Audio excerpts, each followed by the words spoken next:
Quando o medo me assalta, o que me sustém? Quando estou num momento de profunda tristeza, qual é a solução para a minha vida? Quando parece que nada mais tem solução,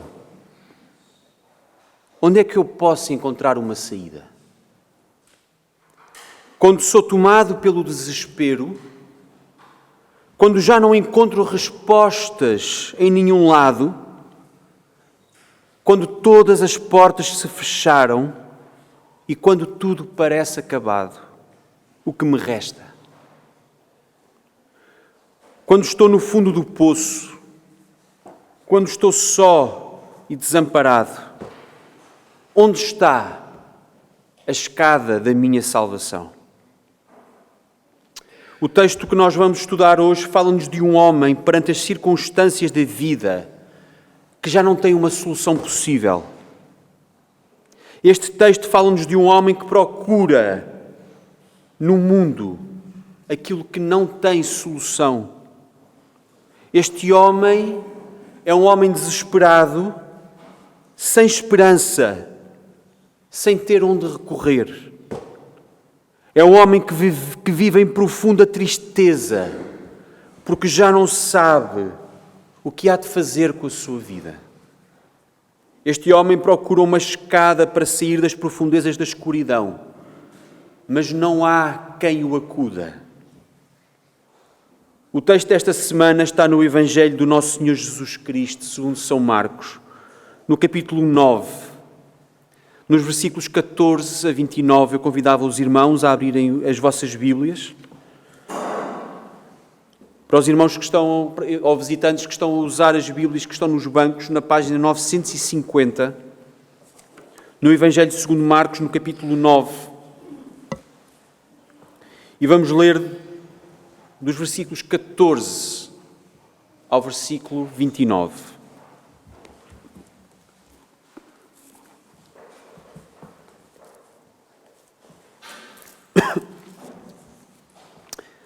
E diz assim a palavra do Senhor.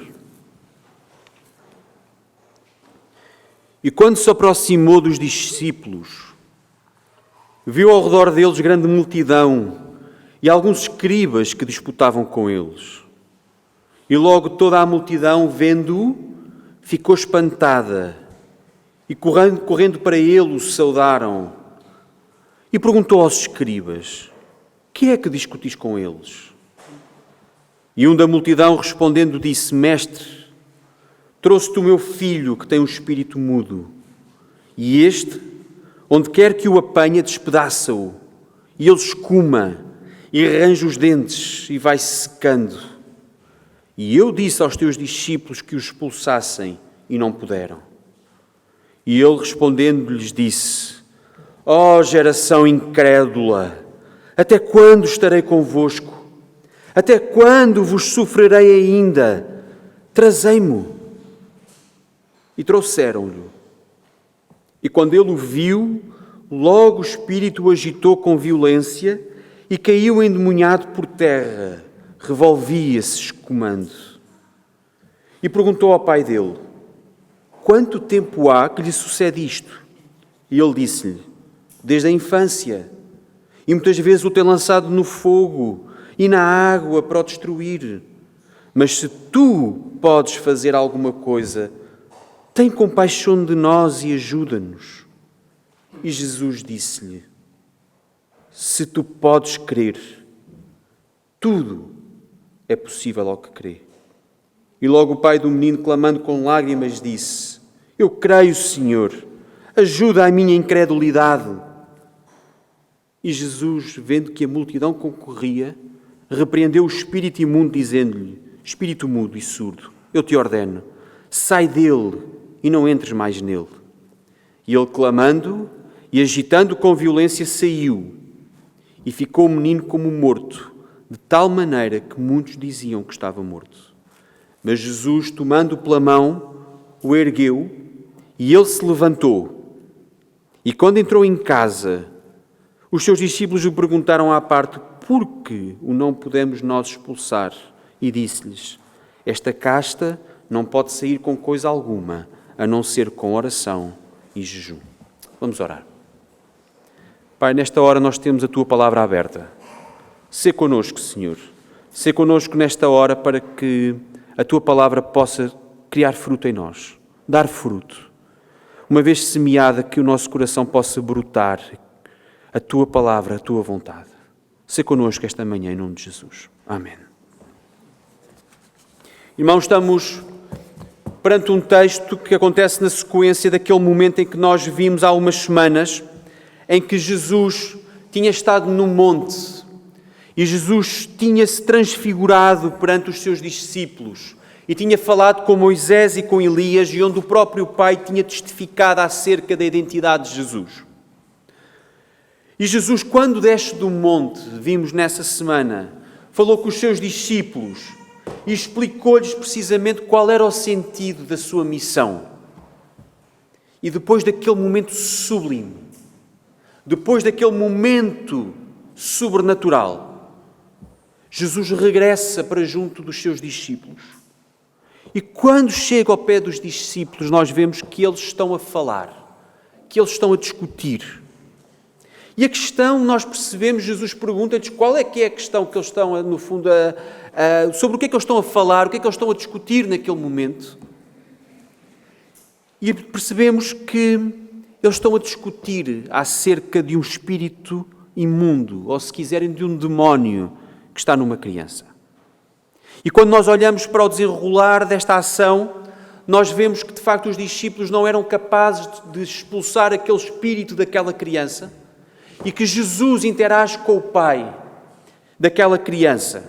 Ele primeiro exaspera-se, ele primeiro fica frustrado com a incredulidade dos seus discípulos e depois interage com o pai e, no fundo, questiona o pai sobre a natureza daquela situação, e o pai explica-lhe mais uma vez o que é que estava a acontecer com o seu filho. E Jesus fala-lhe de fé. Quando Jesus fala de fé àquele pai, Jesus afirma que tudo é possível àquele que crê. E o pai afirma a sua fé, ao mesmo tempo que afirma a sua incredulidade. E Jesus, perante esta situação, Jesus retira o espírito dentro daquela criança. E aquela criança fica definitivamente sem aquele espírito para sempre. Fica prostrada. Muitos acham que ela está morta, acham que aquele rapaz está morto. Mas Jesus pega-lhe pela mão e levanta-o. Jesus levanta aquele que está morto, ou que aparentemente está morto, para a vida. E por fim, versículos 28 e 29, os discípulos interrogam Jesus sobre a sua incapacidade de expulsar aquele espírito. E Jesus responde-lhes e diz-lhes: aquele espírito só podia ser expulso através da oração. Irmãos, é inequívoco nesta passagem, quando estamos a falar deste espírito, que nós estamos a falar de possessão demoníaca. Nós, hoje, muitas vezes com a tentativa, mesmo nos meios mais conservadores, de racionalizar o texto e de compreendermos completamente o texto segundo a nossa mente, às vezes, por vezes, corremos o risco de desvalorizar aquilo que o texto está a dizer. O texto não nos está a falar de epilepsia. O texto, de forma inequívoca, está-nos a falar de uma possessão demoníaca. Esta a questão que está aqui a ser posta por Marcos neste texto não é uma doença. Marcos descreve-nos claramente o problema deste rapaz como um problema espiritual. E ainda que nós neste texto, na reação, na descrição que é feita da doença, nós possamos encontrar contornos idênticos a doenças atuais que estão identificados como doenças, não há dúvida que o texto, inspirado pelo Espírito Santo, nos diz que se trata de um espírito imundo. E vejam, há 4 momentos neste texto que Marcos nos descreve de uma forma pormenorizada, para não nos deixar dúvidas que é um espírito que está ali. Nos versículos 17 e 18, Mestre, eu trouxe-te o meu filho, que tem um espírito mudo, e este, onde quer que o apanha, despedaça-o, e ele escuma, e arranja os dentes, e vai-se secando. Primeira descrição deste espírito. Segunda, versículo 20. E trouxeram-lhe. E quando ele o viu, logo o espírito o agitou com violência e, caindo endemoniado por terra, revolvia-se, escumando. Terceira descrição deste espírito, versículos 21 e 22. Jesus perguntou ao pai: quanto tempo há que lhe sucede isto? E ele disse-lhe: desde a infância, e muitas vezes o tem lançado no fogo e na água para o destruir. Versículo 26. Quarta e última descrição deste espírito. Quando Jesus o manda sair daquele rapaz, ele, clamando e agitando com violência, saiu. E por isso, neste texto fica claro que este episódio não é um mero episódio de cura, em que Jesus cura um rapaz de epilepsia. Jesus efetivamente expulsa, Jesus purifica o corpo daquele rapaz. Vejam o versículo 25. E Jesus, vendo que a multidão concorria, repreendeu o espírito imundo, dizendo-lhe: espírito mudo e surdo, eu te ordeno, sai dele e não entres mais nele. E para que não fiquem dúvidas, irmãos, é de facto sobre isto, sobre este problema que eles estavam a discutir. O problema que eles estavam a discutir naquele momento não é um problema de doença, é um problema de espiritual. Há de facto uma possessão demoníaca. Mas apesar disto, apesar de ter a ideia clara que é sobre isso que estamos a falar, nós temos que ter também a ideia clara que o centro desta passagem não é esse. O texto não é sobre demónios. O centro da passagem não é o exorcismo. Jesus não deixa uma receita no versículo 29 para os discípulos fazerem um exorcismo correto. Jesus transforma aquilo que era o centro da conversa dos discípulos com os escribas, transforma a discussão que estava a acontecer no momento de ensino. Jesus está preocupado com a situação espiritual daquele homem. Como nós podemos ver na primeira página do nosso boletim, há um tema central no texto que nós vemos neste versículo, que é o versículo 23.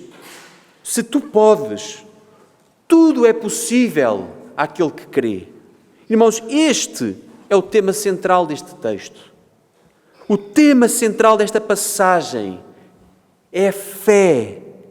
O tema central é crer versus a incredulidade. O centro desta passagem não é a cura. Lembrem-se, irmãos, quando nós estudamos Marcos 2. Quando nós estudamos aquele episódio que nós recordamos bem do paralítico, quando Jesus está numa casa cheia de pessoas e há um paralítico e há uns amigos do paralítico que querem levar o paralítico a Jesus para o curar. E que levam e trazem, como não era possível entrar pelas portas da casa, eles abrem um buraco no telhado e fazem descer aquele paralítico pelo telhado. Ora, qual é o centro daquela passagem? O centro daquela passagem é o momento em que Jesus diz àquele paralítico: filho, perdoados estão os teus pecados. Porquê é que Jesus cura o paralítico? Reparem, irmãos, o momento central daquela passagem não é o momento em que Jesus cura o paralítico, embora isso pareça do ponto de vista visual. Parece um momento áureo, parece o clímax da história. Não. O centro é o momento em que Jesus diz àquele homem: perdoados estão os teus pecados. Aquele homem não precisava de mais nada na sua vida. Mas então porquê é que Jesus cura aquele paralítico?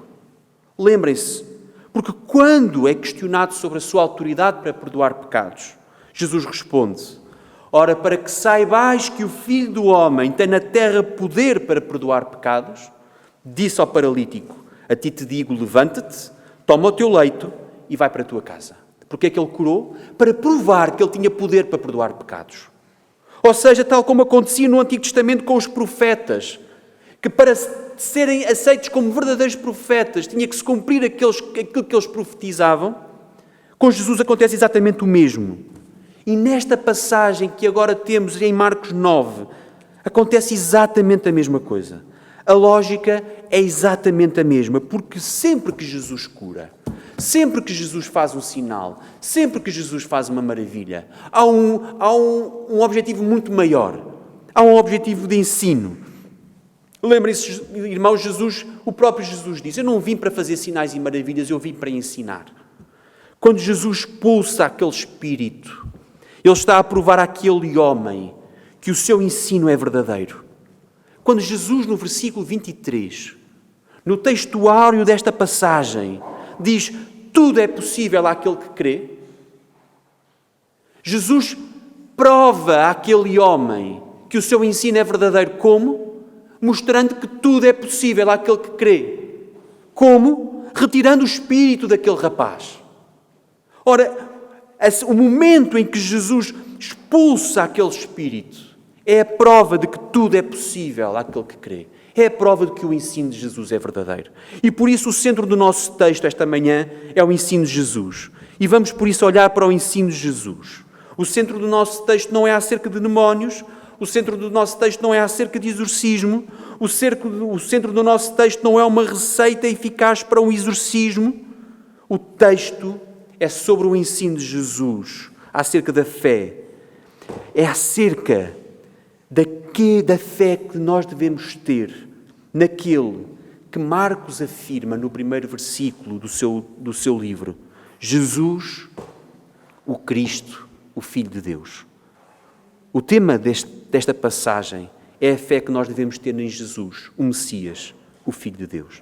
E por isso, nós podemos dividir a nossa passagem e o nosso sermão desta manhã em 3 pontos. O primeiro, a falta de fé dos discípulos.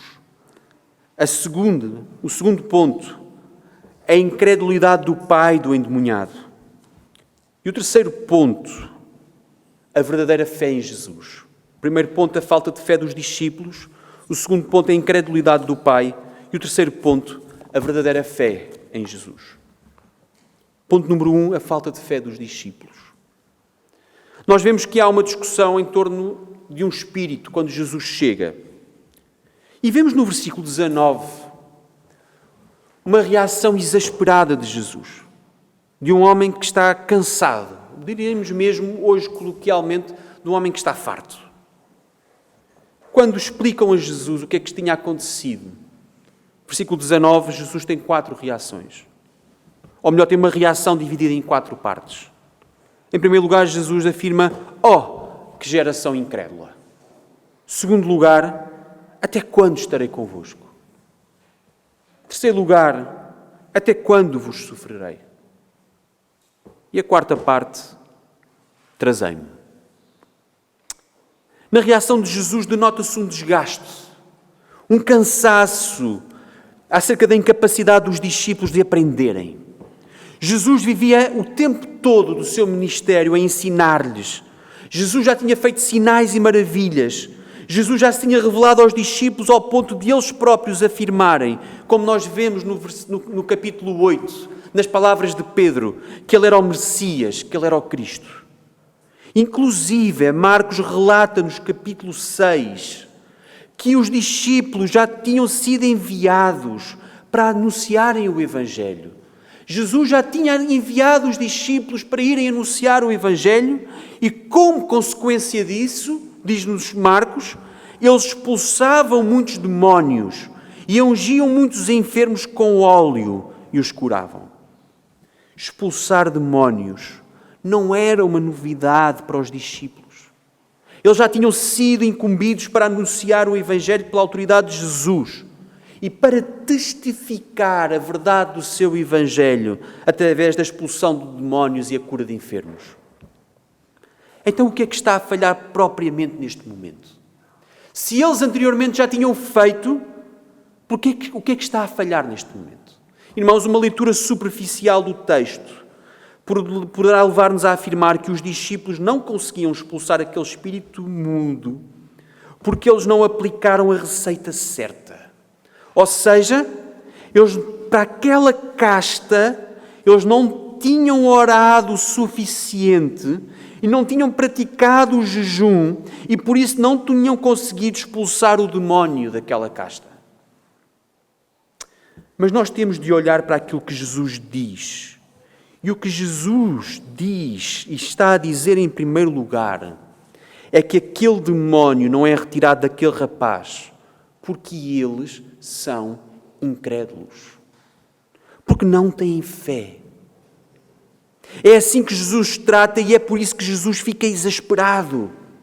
Quando nós olhamos para o texto, nós vemos que Jesus põe em evidência a falta de fé daqueles homens. Ele não põe em evidência a falta de eficiência daqueles homens. Jesus não diz, vocês fizeram mal. O que Jesus diz é, vocês não têm fé.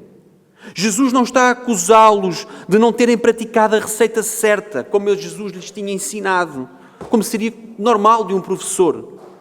Mesmo quando nós lemos o versículo 29, quando Jesus aponta para a questão da oração, Jesus está a deixar claro que o que lhes falta é aquilo que a oração traz e produz. O problema daqueles discípulos é que eles não tinham as bênçãos que uma vida de oração traz. Eles não tinham a comunhão com Deus. E eles não viviam na dependência de Deus. Jesus trata-os como incrédulos, porque eles não agiam na dependência de Deus. E por isso, quando falham em expulsar aquele espírito mudo, Jesus acusa-os deles não terem fé. Reparem, irmãos, que quando eles não conseguem expulsar aquele espírito, a reação deles não é entrar em comunhão com Deus. A reação daqueles discípulos é entrar em discussões vãs com os escribas. Eles não se preocuparam em ensinar ou anunciar o Evangelho. Eles não estão preocupados com isso, como era sua obrigação. Eles estão preocupados em discutir de forma inútil com os escribas. Jesus não está a acusar os seus discípulos de serem incapazes. Ele está a acusá-los de não terem fé. Jesus não diz apenas que o Filho de Deus pode expulsar aquele demónio. Já repararam, irmãos? Jesus não diz assim, vocês não conseguiram expulsar este demónio porque só o Filho de Deus o pode fazer e o Filho de Deus sou eu e, portanto, só eu posso expulsar este espírito. Não. O que Jesus está a dizer é, vocês são incrédulos. Vocês não vivem em comunhão com Deus, vocês não vivem na dependência de Deus. Jesus está cansado de estar rodeado de homens que veem e ouvem, mas não aprendem. De homens que podem experimentar, mas não são capazes de chegar ao âmago da questão. Quando nós vemos o versículo 28, e eles perguntam a Jesus, porquê é que não conseguiram expulsar aquele espírito? Eles estão à espera de uma resposta relacionada com o processo, o procedimento certo para expulsar aquele espírito. Jesus explica-lhes que eles não conseguem expulsar aquele espírito porque eles não estão em comunhão e em dependência profunda de Deus. Eles não podem agir debaixo do poder e da autoridade do próprio Deus porque eles não vivem em comunhão com Deus. Na verdade, a resposta à pergunta do versículo 28 já tinha sido dada no versículo 23. Os discípulos não precisavam de voltar a colocar a mesma questão a Jesus. Jesus já tinha respondido a esta questão no versículo 23. Tudo é possível àquele que crê. É o que Jesus diz, na verdade. A resposta ao versículo 28 já tinha sido dada. Porquê é que nós não conseguimos expulsar este espírito? Diz Jesus, vocês não estavam em oração. Porque vocês não estavam em dependência de Deus. Porque vocês não estavam em comunhão com Deus. Porque vocês são uma geração incrédula. Por outras palavras, o que Jesus está a dizer é vocês teriam conseguido expulsar este demónio se vocês crescem. Porque tudo é possível àquele que crê.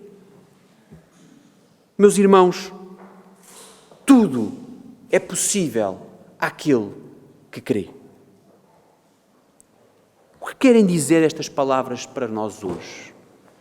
Tudo é possível àquele que crê.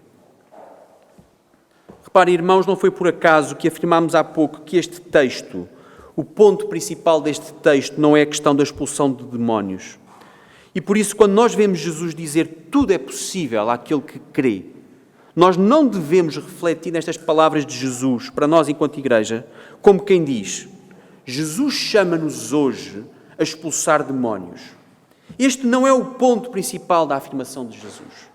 Se nós afirmamos, ao ler o texto, que Jesus está preocupado com o coração dos seus discípulos, Jesus está preocupado com o coração daquele pai, então nós devemos olhar para a afirmação de Jesus e aplicar da mesma forma às nossas vidas e dizer que Jesus está preocupado hoje com o nosso coração.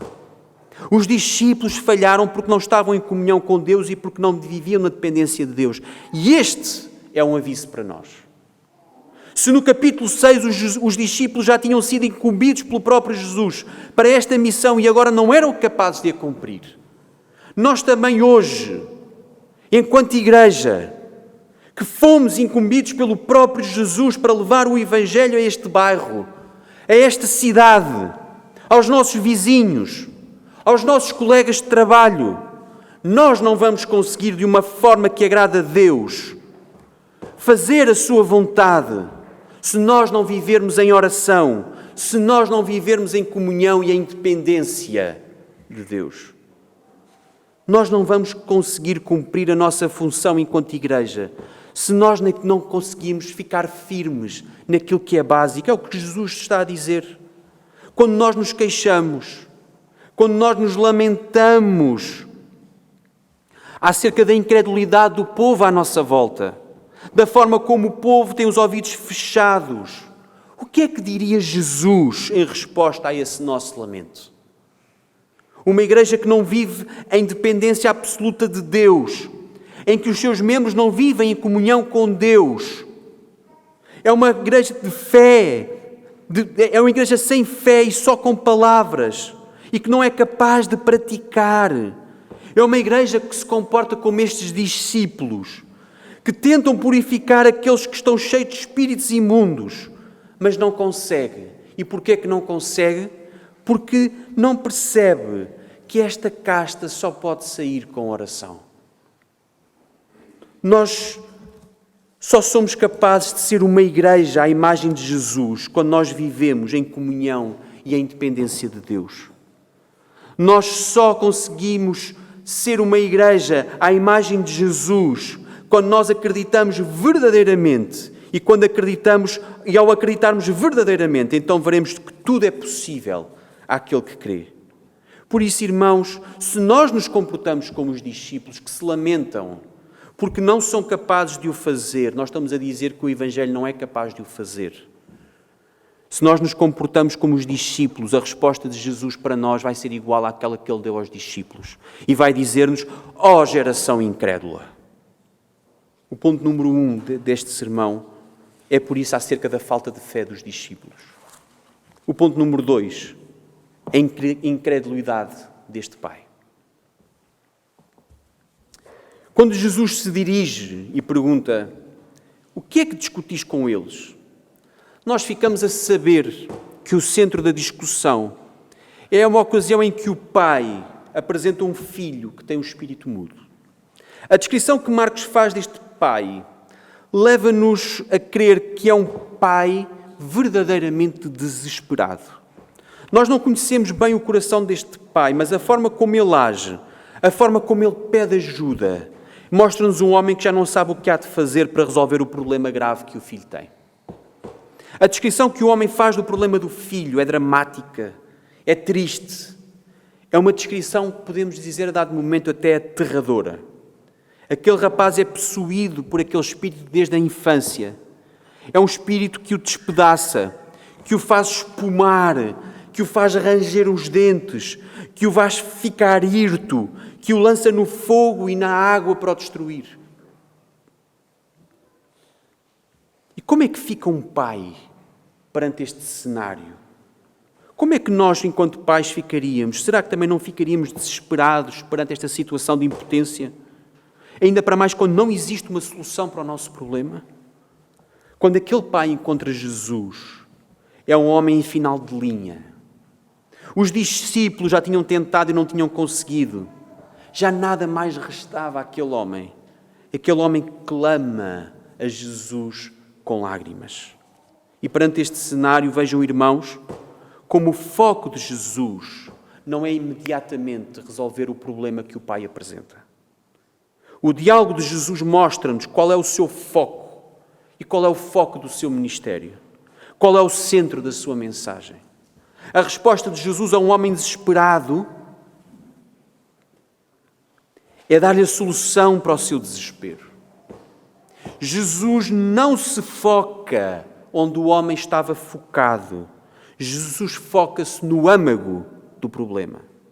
Se nós afirmarmos há pouco que o centro desta mensagem não é a expulsão do espírito mudo, se afirmamos que o centro da passagem é a fé, então nós devemos olhar para este diálogo e perceber como a fé está tão presente na solução que Jesus dá a este homem. Notem bem, Jesus quer cuidar do coração deste homem. Jesus preocupa-se em ensinar este homem. Jesus preocupa-se, em primeiro lugar, em restaurar. Versículos 23 e 24. Jesus disse-lhe: se tu podes crer, tudo é possível ao que crê. E logo o pai do menino, clamando com lágrimas, disse: eu creio, Senhor, ajuda a minha incredulidade. Aquele pai desesperado deixa de pedir pelo filho para passar a pedir pela sua própria fé. As palavras de Jesus encaminham-no para que ele tenha o foco certo na sua vida. Ainda que o intuito desta resposta no versículo 24 seja, de certa forma, a resolução do problema do filho, nós devemos notar que estamos perante um homem que inicialmente pede para que o filho fique bem.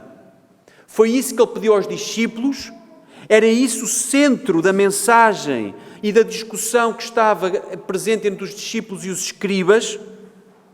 Mas nós agora temos um homem que tem um novo pedido a Jesus. Temos um homem que no diálogo com Jesus e como consequência do ensino de Jesus, versículo 24, ele pede pela sua fé. A preocupação deste homem já não é só o restabelecimento do filho. A preocupação deste homem passa agora também a ser o seu restabelecimento espiritual. Senhor, ajuda a minha incredulidade. Senhor, ajuda a minha incredulidade. O clamor e as lágrimas deste homem são agora acerca da sua fé e acerca da sua falta de fé. Este homem é um homem que pede a restauração. Este homem pede ajuda para que o seu coração seja restaurado.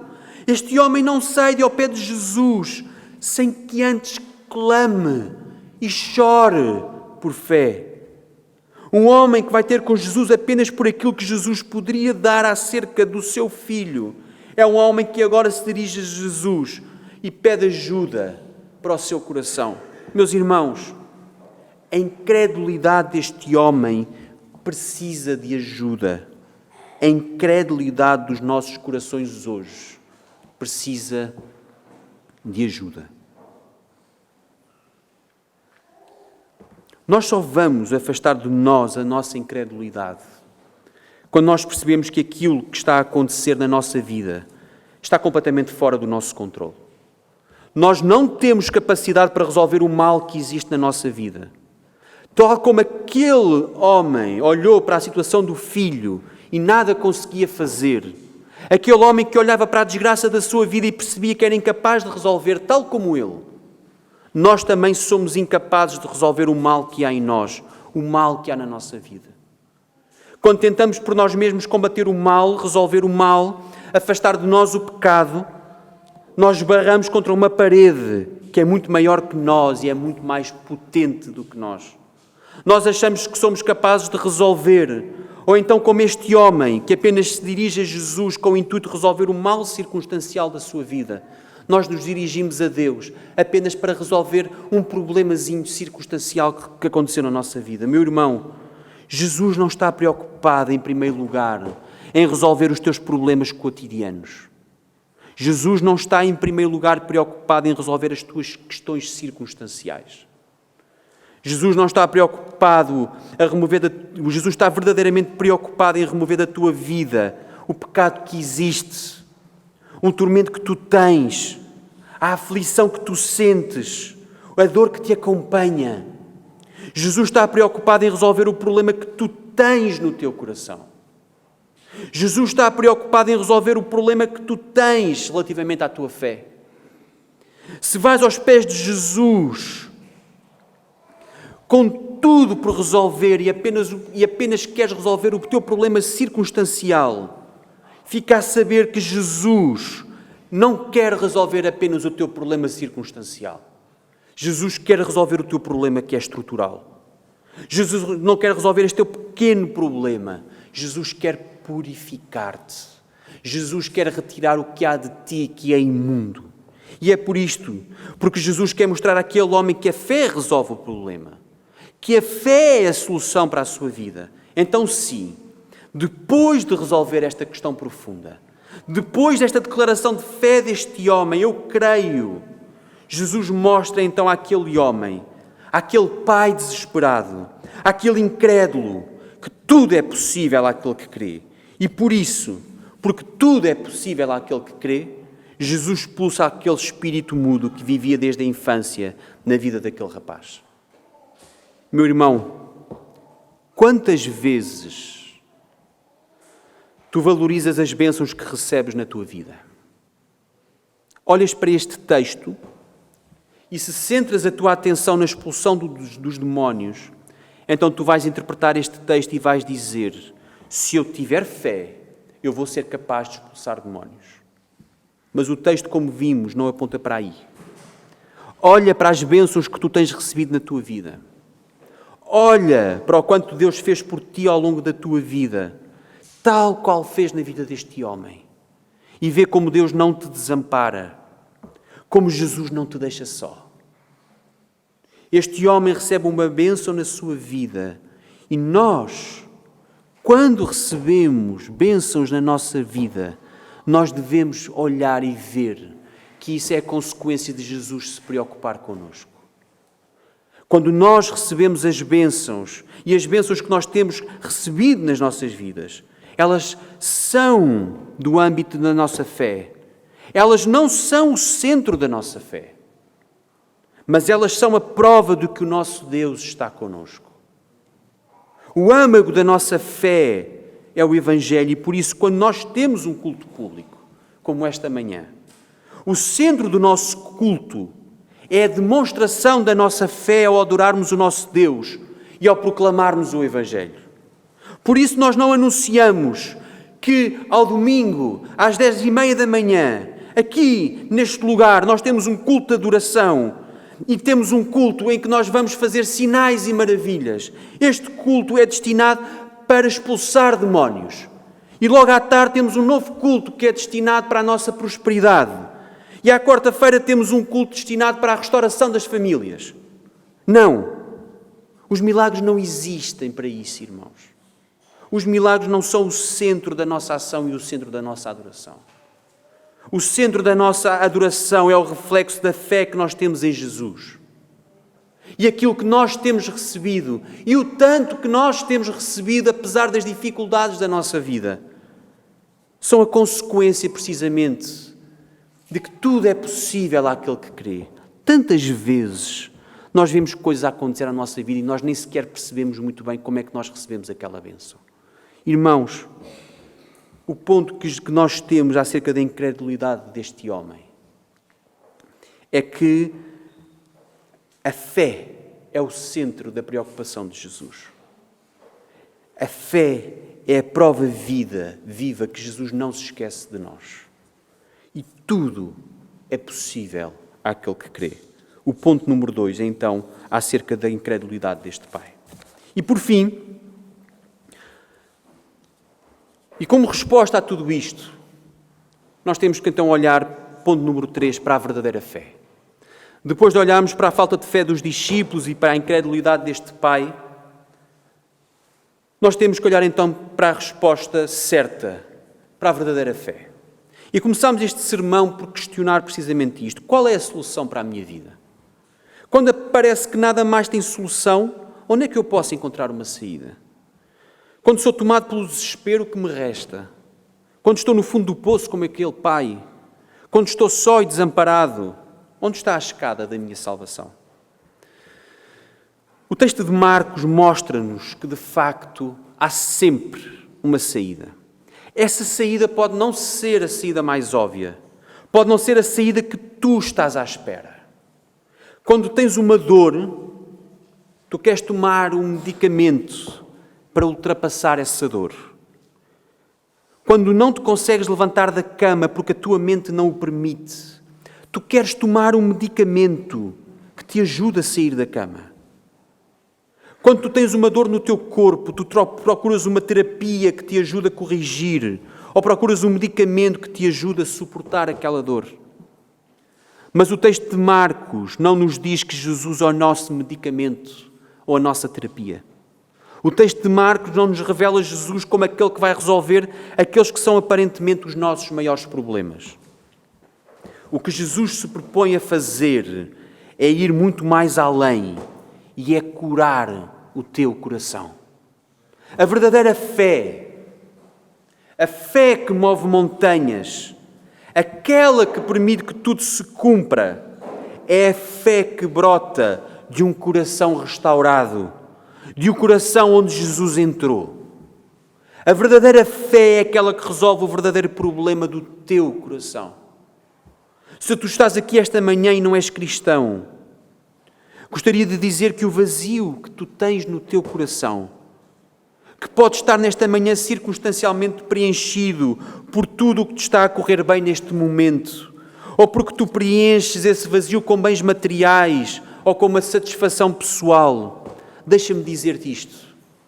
Jesus pode preencher esse teu vazio de vez.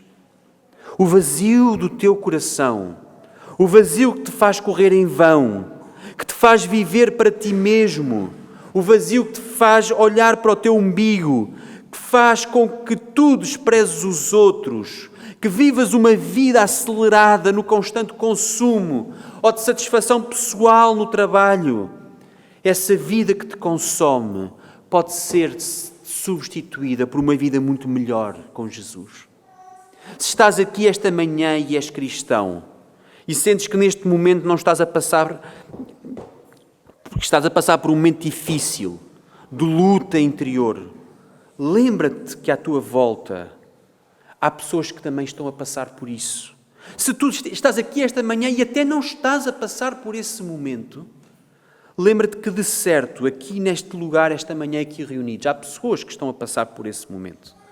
Quando alguém te pede ajuda, tal qual o homem pediu ajuda a Jesus, ainda que seja um problema aparentemente pequeno, lembra-te que essa pessoa precisa de Jesus.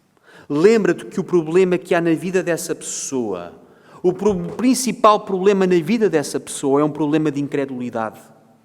O âmago do problema daquela pessoa é a incredulidade. Não deixes de anunciar Jesus. Não deixes de anunciar a verdadeira mensagem que resolve o verdadeiro problema dessa pessoa. Quando a pessoa tem um problema na sua vida, no trabalho, em primeiro lugar, essa pessoa precisa de se encontrar com Jesus nos seus próprios termos. Quando essa pessoa tem um problema, por exemplo, financeiro e nos vem pedir ajuda, a nossa primeira preocupação, antes de satisfazer a ajuda que a pessoa nos está a pedir, é precisamente que a pessoa encontre Jesus. Tantas vezes ajudamos pessoas apenas circunstancialmente e, na verdade, não resolve nada, só resolve naquele momento. E se tu estás aqui esta manhã e tens uma dor profunda no teu coração, quero dizer-te que Jesus é a pessoa certa para te ajudar nesta caminhada.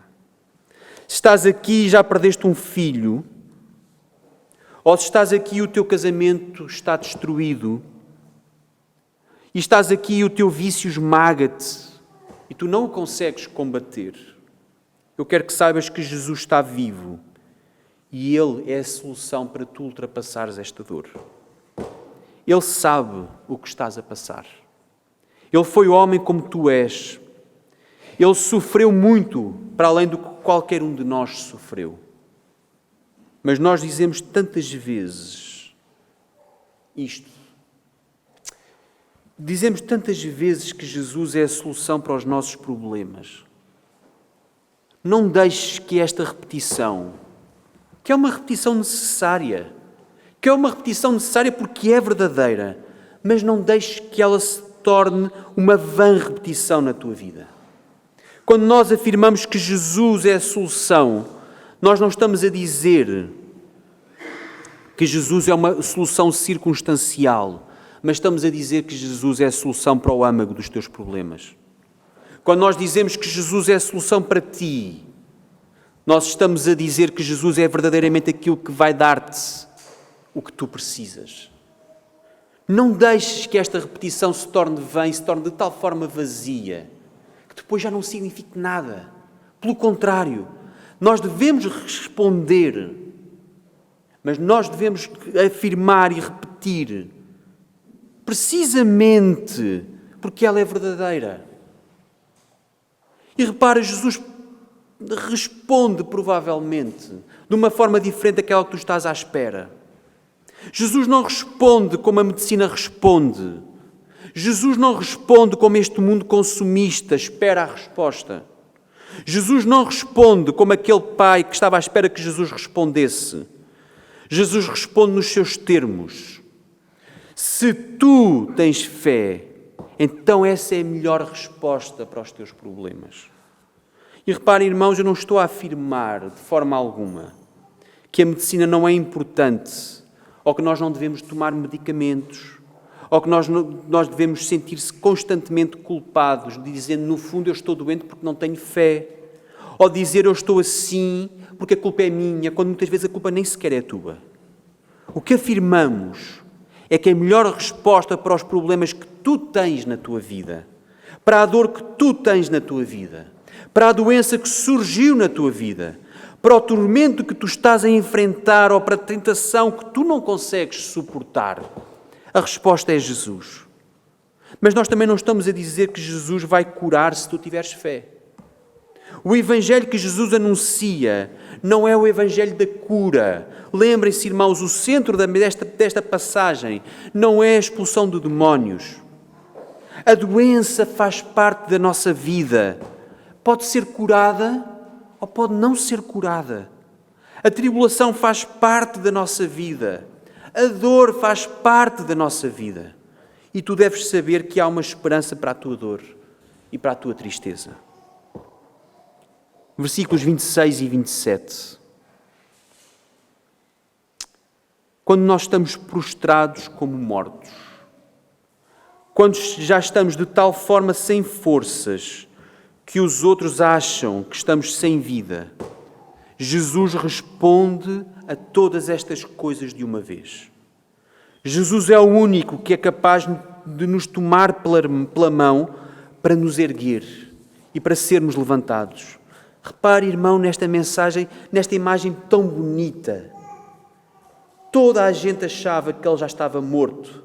E no versículo 27, é o próprio Jesus que se chega a ele, que o toma pela mão, que o ergue e se levanta. Se Jesus fez isto por este rapaz, não é capaz de o fazer por ti hoje? Não desvalorize o poder de Jesus, porque não deves desvalorizar as promessas que ele deixou.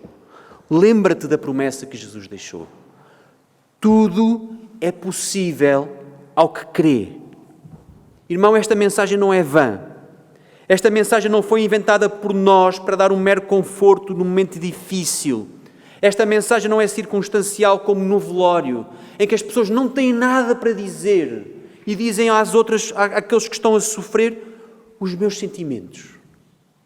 Esta mensagem é uma mensagem que o próprio Filho de Deus, aquele que havia de vir, aquele que Marcos, pelo poder do Espírito Santo, nos está a revelar na passagem, é a mensagem que Ele nos deixou, a promessa que Ele nos deixou. É uma promessa para mim e para ti esta manhã. Não são palavras vãs, não são palavras de circunstância, não são palavras de mera repetição, são palavras de verdade. Tudo é possível àquele que crê. Irmão, lembra-te disto, ao contrário das filosofias dos homens, das religiões inventadas por homens, ao contrário daquilo que é produzido pelo presente século, Jesus não traz uma solução evidente como estávamos à espera. Quando Jesus diz tudo é possível ao que crê, Ele não está a trazer uma solução apenas momentânea. Jesus não está a dizer que tem um remédio que vai suavizar imediatamente a dor que tu tens. Jesus não traz esta solução. Jesus não traz a solução e não nos promete trazer uma solução. Jesus é muito mais do que isso. Porque Jesus não traz a solução, porque Jesus, Ele próprio, é a solução. Quando nós olhamos para Jesus, aquele homem não precisava que Jesus trouxesse com ele no bolso uma solução para a sua vida.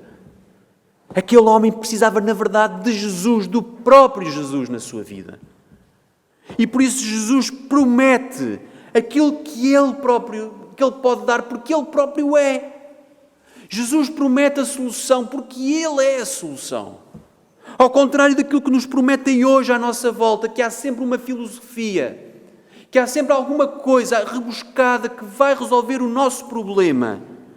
Jesus não precisa de te mostrar qual é a solução. Basta mostrar-se a si mesmo, porque Ele é a solução.